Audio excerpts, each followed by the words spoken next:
अरे भाई, उनके बुनियाद ही गलत है। जो राष्ट्रपिता महात्मा गांधी के सपनों को चूर करने में के लिए लगे हुए हैं, उनको कभी कामयाबी नहीं मिल सकती है। चलिए बस हम छोटा तो आपकी लड़ाई किससे है? सबसे पहले तो आप सभी मित्रों का धन्यवाद। आप तो इतनी गर्मी में इतनी बड़ी संख्या में आए हैं। मैं लेफ्टिनेंट जनरल एस के सिंह का, माननीय अध्यक्ष भारती जी का और सभी साथियों का यहाँ अपनी ओर से भी अभिनंदन कर रहा हूँ। और आपको बस इतना ही कहूँगा कि जो बात जन स्वराज में हमने बिहार के गांव-गांव की जनता को मैंने आश्वस्त किया है, ये उसका आज पहला उदाहरण आपके सामने पेश कर रहे हैं। जो मैंने ये बात बताई है, इसी बिहार की मिट्टी से, इसी बिहार के गांव-गांव को मत के ऐसे लोगों को चुनकर निकालेंगे जो हर व्यक्ति प्रशांत किशोर से ज़्यादा काबिल हो, प्रशांत किशोर से ज़्यादा बेहतर हो। इसी मिट्टी से, उसी करत गांव से, तरारी से, आप सब यहाँ पत्रकार बंधु हैं। तरारी की पहचान क्या है? बालू माफिया, भूमि माफिया, वो जातीय हिंसा का केंद्र रहा है। उसी तरारी के गांव से, करत से निकले हुए हमारे इसके सिंह साहब भी हैं। वो भी बिहार के लाल हैं और ये जन स्वराज की पहचान है और ये बिहार की पहचान बने, ये उसका अभियान है। हमने पिछले प्रेस वार्ता में आपको कहा था कि जब भी कोई निर्णय हम लोग लें तो आप लोग उसका पूरा स्क्रूटनी कीजिए कि जो प्रशांत किशोर ने, जन स्वराज के साथियों ने कहा, उस पर वो कायम है कि नहीं है। और मैं आप सबको चुनौती भी दे रहा हूं कि आप जनरल एस के सिंह से बड़ा और बढ़िया बिहार का बेटा, तरारी का बेटा ढूंढ कर दिखाइए। हम बिल्कुल मानने के लिए आप अपनी गलती मान लेंगे। इस उम्र में भोजपुर की पहचान क्या है? लोग कहते हैं बाबू कुंवर सिंह 81 साल के उम्र में अंग्रेजों से लड़े थे। इस उम्र में लेफ्टिनेंट जनरल जो वाइस को जवाब देना चाहिए। आप तो इतना पावर रखते हैं कि भाई सरकार गिरा सकते हैं, कंट्रोल में कर सकते हैं, तो अब जाति आधारित गणना की बात क्यों नहीं करते माननीय मुख्यमंत्री जी? हम ही ने प्रस्ताव दिया था बिहार विधानसभा में जब नेता विरोधी दल थे, चलिए प्रधानमंत्री जी से मिलते हैं। सब पार्टी हम लोग गए थे, मुख्यमंत्री भी गए थे, मांग किए थे। अब मेरा सवाल बनता है, क्या वो मांग की तो अब जरूरत नहीं क्योंकि you are the part of the government. अब तो आपको कराना है, निर्णय लेना है। तो अब जातीय आधारित गणना में क्या निर्णय होगा माननीय मुख्यमंत्री जी का? क्या आप प्रधानमंत्री जी से बात करके इस काम को कराएंगे पूरे देश भर में कि नहीं कराएंगे? ये भी सवाल जो है उठता है। तो आज बाका हुआ है। इसी बीच जो है कल ही चुनाव की घोषणा भी कर दी गई है और एकदम आनंद फानंद में हुआ। 3 दिन बाद लगता है कि नॉमिनेशन भी शुरू हो जाएगा झारखंड में। और 2 फेजेज में है, 13 और 20 को। अब 13 वाले फेज में बिहार के उपचुनाव भी हैं 4 सीटों पर, तो उसको भी पार्टी जो है हम लोग देखेंगे। और इसको लेकर के परसों का कार्यक्रम, जो हमारा ये टूर का जो कार्यक्रम जो था, कल जमुई करेंगे। जमुई के बाद क्योंकि अब चुनाव अचानक से बीच में आ गया, तो हमको रांची दौरे पर भी जाना है। तो जमुई से ही हम रांची जो है जाएंगे। वहाँ हम लोग महागठबंधन इंडिया अलायंस जो है झारखंड में, पिछला चुनाव हम लोग मिलकर लड़े थे, इस बार भी हम लोग जो है मिलकर के लड़ेंगे। मिलकर लड़के भाजपा को वहाँ परास्त करेंगे, एनडीए को परास्त करेंगे। तो और कोई सवाल अगर आप लोगों का है पूछ सकते हैं।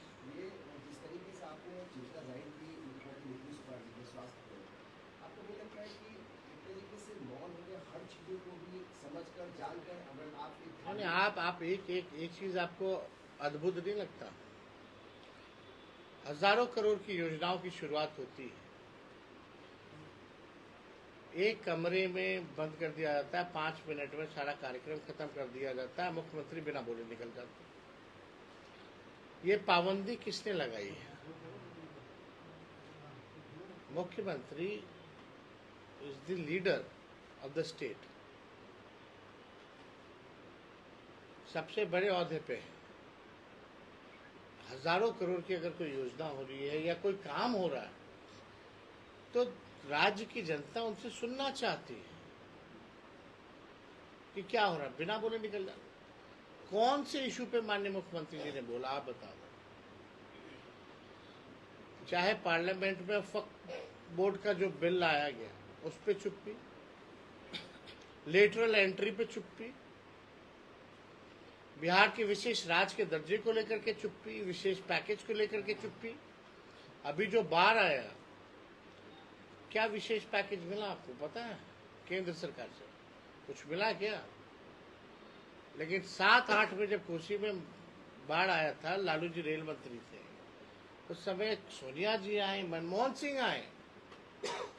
इस बार कौन प्रधानमंत्री आए क्या देखना है? या कोई स्पेशल पैकेज दिया हो? उस समय 1000 करोड़ का पैकेज केवल 7-8 में केवल बाढ़ के फ्लड को लेकर के दिया गया था। पूरे रेलवे ने सहायता किया था, लेकिन बिहार को पूरी तरीके से ठगा गया है। और जिस तरह से हमको लग रहा है कि आप मुख्यमंत्री जी के बातों को पूछ रहे हैं, तो हम एक ही बात कह सकते हैं कि अब उनका समय जो है समाप्त हो चुका है। अब उनसे बिहार चलने वाला नहीं है, थक चुके हैं। आने वाले चुनाव में अगर मुकेश जी अप्रोच करते हैं नहीं, अब तो हम तो कह रहे हैं वक्त ही समाप्त हो गया। जब समाप्ति हो गया तो किसी को क्या अप्रोच करेंगे? क्या ये मान लिया जाए अब कि धार्मिक अगर यात्रा पे कोई निकलता है इस गठबंधन में और नीतीश जी मौन है तो क्या? नहीं, आप गिरिराज सिंह जी को बोल रहे हैं ना, वो क्या है, केंद्र मंत्री हैं, मंत्रालय का काम तो है नहीं उनको, ना मिलता है वहाँ। तो भाई जो आरएसएस चाहती है वही लोग काम करते हैं। इन लोगों का कोई औचित्य तो है नहीं। और आप बताइए कुछ उपलब्धि 10 साल से है ना मंत्री, अगर 10 साल में काम गिरिराज सिंह जी ने किया होता तो अपने काम को गिनवाने जाते ना यात्रा में कि हमने ये काम किया। अब जा करके गिरिराज सिंह यही बोलेंगे कि देखो हमने बिहार को विशेष राज्य का दर्जा नहीं देने दिया, तुमने हमको वोट दिया और हमने तुमको ठगा। यही काम रह गया गिरिराज सिंह जी का। तो उपलब्धि तो है नहीं, तो बिना कोई उपलब्धि के बोलेंगे क्या? तो एक ही काम बचा है जो उनका बेसिक काम है, इंसान को इंसान से लड़ाना, धर्म को धर्म से लड़ाना, नफरत बोना, जहर बोना और अपना धंधा काम चलाना। ये लोग ठेकेदार हैं क्या? पूछ जी आप आपको एक बात पूछा है, क्या वो ठेकेदार हैं कौन वो जा रहे जगाने, जनता ही उनको जगा देगी। सर झारखंड में सर जदयू और भाजपा साथ लड़ने वाली है, इसे कितना चुनौतीपूर्ण मान रहे हैं? क्योंकि आप भी बड़ा लड़ेंगे, आप बड़ा मुश्किल से उनको जगह मिला है। अब लड़े तो अच्छी बात है, लड़ना चाहिए। क्या हम लोग तो हमेशा से लड़ते हैं, हम लोग तो सरकार में। झारखंड में आप लोग रिलायंस में जा रहे हैं, कितनी सीटों पर आप लोगों के अपना होमवर्क क्या है? नहीं, होमवर्क तो हमारा इंटरनल है ना। कुछ है क्या, मतलब फिगर है आप लोगों को? अरे कोई भी पार्टी चाहती ज्यादा से ज्यादा सीटों पे लगे। अब हम ही लोग सब बता देंगे तो आप इन्वेस्टिगेट क्या कीजिए। आप जाएंगे तो बातचीत होगी वहाँ पे, इसीलिए जाना है, इसीलिए जाना है। बाकी आप लोग भी थोड़ा मेहनत कीजिए।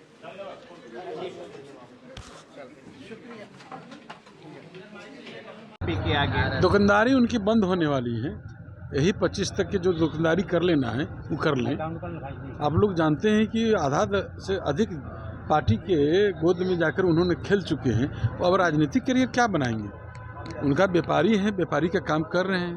अच्छा, जिस तरह से जो ऐलान हुआ है डेट का ऐलान हो गया, उपचुनाव भी है बिहार में, इसको लेकर क्या कहेंगे? 4 सीट आज देख लीजिए कि बिहार के जो उपचुनाव होना है बिहार विधानसभा का, ये चारों सीट पर हमारा लक्ष्य ही है कि एनडीए चारों सीट पर जीत हासिल करेगी, यही मेरा प्रथम है। जहरीली शराब से लोगों की फिर से मौत हुई। क्या? विपक्ष सवाल उठा रहा है शराबबंदी पर। सर, जेडीयू पर शराबबंदी को लेकर विपक्ष सवाल उठा रहा है सरकार विपक्ष पर। के पास कोई मुद्दा ही नहीं है, तो यही अनाप शनाप बोलेगा।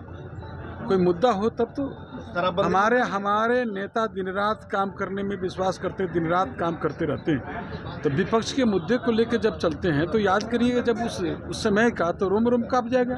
2005 के पहले जो बिहार की स्थिति थी, महिला को तो छोड़ दीजिए, पुरुष भी जब घर से कहीं बाहर निकलते थे, जब तक कि घर वापस नहीं आ जाते थे तब तक क्या नशा लगा रहता था, ये हालात थी।